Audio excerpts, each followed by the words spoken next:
La direction. Il balbutiait. C'est cette stagiaire. Cette petite. Clarisse. C'est de la pure diffamation?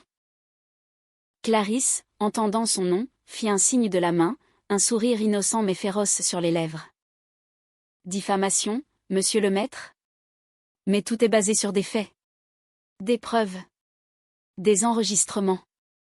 Les discussions sur le parking avec monsieur Dubois au sujet de son fameux camping-car, et l'usage d'une carte de paiement. Étrange pour ses pleins d'essence. Le couperet tomba le lendemain. Une note interne, laconique et impersonnelle, annonça le « départ volontaire » de monsieur Gaston Lemaître pour « de nouvelles opportunités professionnelles ».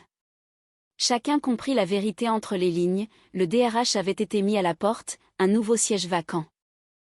Et ce siège, ô combien convoité, celui de la puissance discrète, celui qui contrôlait les carrières, les budgets formation, et bien sûr, les retraites chapeaux et autres privilèges obscurs. La fièvre des promotions et des manigances reprit de plus belle. Jean-Pascal se voyait déjà dans le fauteuil du DRH, maniant le pouvoir avec son panache inimitable, et son manque de subtilité. Étienne, plus calculateur, commençait à établir des plans diaboliques. Nadine, qui avait toujours eu des vues sur la direction, flairait l'occasion. Même Colette, d'ordinaire si effacée, rêvait de broderies créatives dans les bureaux de prestige. Un homme à terre, médita Jean-Pascal à voix haute, à côté de la machine à café qui avait coûté si cher à Romain. C'est un peu le King Kong du bitume qui s'écroule, laissant la voie libre à un petit chimpanzé malin. Ouais, ça c'est moi. Il se tape la poitrine avec une conviction bruyante. Romain, son bras toujours bandé, n'y prêta guère attention. Chimpanzé ou pas, Jean-Pascal, pour l'instant, c'est le chaos. Qui va gérer les absences? Les congés? Les notes de frais, même? C'est le déluge. Chapitre 33, la lutte pour le trône, intrigue et subterfuge. La compagnie des meubles modernes de Saint-Placide était une marmite bouillonnante. Le départ soudain de Gaston Lemaître laissait un vide béant à la tête des ressources humaines, et cette absence, comme un appel sauvage, réveillait les ambitions les plus primaires. Le poste de DRH était plus qu'une simple promotion, c'était le Graal, le Saint-Laurent-du-Var des privilèges, la place forte des avantages sociaux et, surtout, le pouvoir de dire non. Jean-Pascal Duval était le premier sur les rangs, avec la discrétion d'un orchestre de cuivre dans une bibliothèque. Il s'était autoproclamé candidat naturel, le choix évident du terrain, et avait même commencé à distribuer des CV auto-rédigés, illustrés de photos de lui en maillot de bain sur la plage de Palavas-les-Flots. Un DRH, c'est avant tout un homme qui rayonne, avait-il déclaré à Léa, sa complice forcée. Qui inspire la confiance et qui sait négocier les bons coups pour les vacances du casque. Mon sens du dialogue social, il est légendaire, ma belle. Léa, dont le cynisme était à son apogée ces jours-ci, leva les yeux au ciel. Ton sens du dialogue social se résume à crier plus fort que les autres, Jean-Pascal. Étienne, lui, agissait dans l'ombre, avec la subtilité d'une anguille glissant sur du beurre. Il observait Jean-Pascal s'agiter, calculant chaque mot, chaque blague. Étienne avait toujours su jouer les seconds rôles pour mieux préparer son coup. Il passait des heures devant la machine à café, non pas pour le breuvage imbuvable, mais pour écouter les doléances des uns, les ambitions des autres. Il collectait les petits ragots, les rancœurs, les faiblesses. Il se présentait comme l'homme de l'écoute, celui qui comprend les besoins du personnel, et avait même fait imprimer des petits flyers. Étienne Bernard, votre DRH à votre écoute. Et votre service. La petite étincelle diabolique dans son regard n'échappait pas aux observateurs les plus aguerris. Nadine, de son côté, avait ressorti ses tailleurs les plus affûtés, ses coiffures les plus impeccables. Elle misait sur la compétence et le sérieux, un peu désuet peut-être, mais sa connaissance des dossiers et son réseau de commérage faisaient d'elle une candidate à ne pas sous-estimer.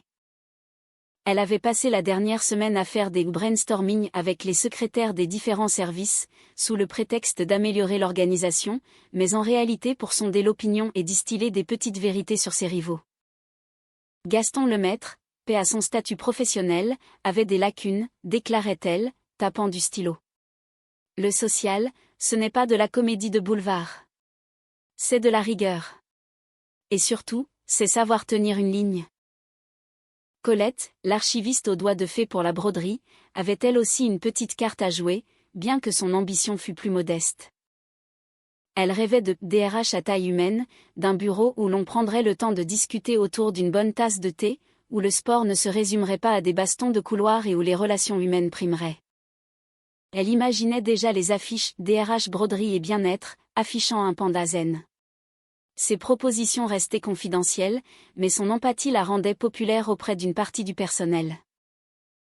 La direction, incarnée par Monsieur Delattre, qui s'était subitement retrouvé avec une autorité de gestion en l'absence de Gaston Lemaître, et un obscur conseiller financier de la holding, un certain Monsieur Dumont, une silhouette fine et des lunettes cerclées d'or, était face à un dilemme. Nommer un DRH interne, c'était le risque de consolider les délires de la compagnie. Faire venir un externe, c'était un choc culturel assuré. Monsieur Delattre se frottait le menton, lisant un rapport sur le moral des troupes. L'affaire du journal a secoué. Mais il semble que l'engagement de certains employés, aussi excentrique soit-il, ne faiblit pas. Monsieur Dumont, d'un ton sec et désintéressé, répliqua. Les chiffres, Monsieur Delattre. Seuls les chiffres nous intéressent. La masse salariale du service commercial est trop élevée pour des performances. Comment dire? Aussi erratique. Clarisse, la petite stagiaire dont l'impact était désormais reconnu, fut convoquée pour un entretien inattendu avec Monsieur Delattre et Monsieur Dumont. Son rôle dans l'éviction du DRH, bien que risqué, avait révélé un talent certain pour la recherche et la dénonciation des qualités utiles, si bien canalisées. Clarisse, commença Monsieur Delattre, d'une voix plus posée qu'à l'ordinaire. Votre initiative a eu des conséquences inattendues.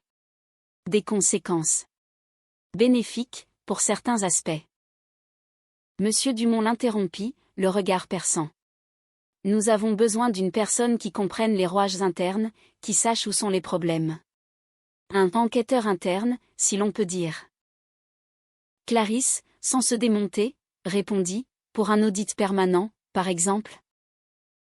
Monsieur Dumont hocha lentement la tête. Ou pour documenter, analyser, et si besoin, signaler les anomalies. Votre perspicacité est notable. C'est ainsi que Clarisse se vit offrir un poste temporaire au sein du service de direction, avec pour mission officielle d'améliorer la transparence et la communication interne. En réalité, elle était devenue l'œil et l'oreille des dirigeants, chargés de surveiller les candidatures pour le poste de DRH et de révéler leurs pires manigances. Chapitre 34. Le projet Zénith, l'odyssée absurde de Jean Pascal. Le siège de la compagnie des meubles modernes de Saint-Placide, en pleine tourmente suite au départ de Gaston Lemaître et la traque à l'homme, ou à la femme, pour le remplacer, connaissait une phase d'intense remous. Cependant, la vie de l'entreprise devait continuer, et avec elle, son lot d'initiatives nouvelles, souvent aussi mal avisées qu'ambitieuses. C'est ainsi que le projet Zénith fit son apparition. Un matin, Jean-Pascal Duval, son costume toujours plus coloré que les tendances saisonnières ne l'auraient permis, fut convoqué dans le bureau du PDG, M. Brunel, un homme qui passait son temps à essayer de comprendre pourquoi sa boîte n'était jamais aussi efficace qu'il le rêvait. À ses côtés, l'impassible M. Dumont et M. Delattre, qui avaient les yeux rivés sur Jean-Pascal avec une expression mi-terrifiée, mi-fascinée.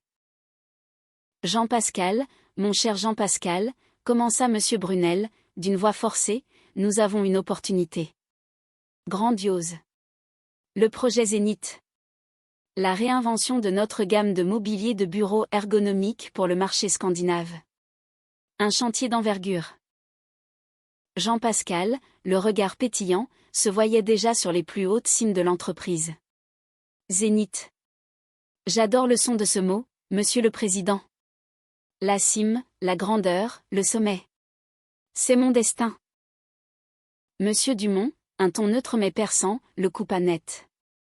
Nous vous avons choisi, Monsieur Duval, non pas pour vos talents linguistiques évidents, mais pour votre dynamisme, votre capacité à innover.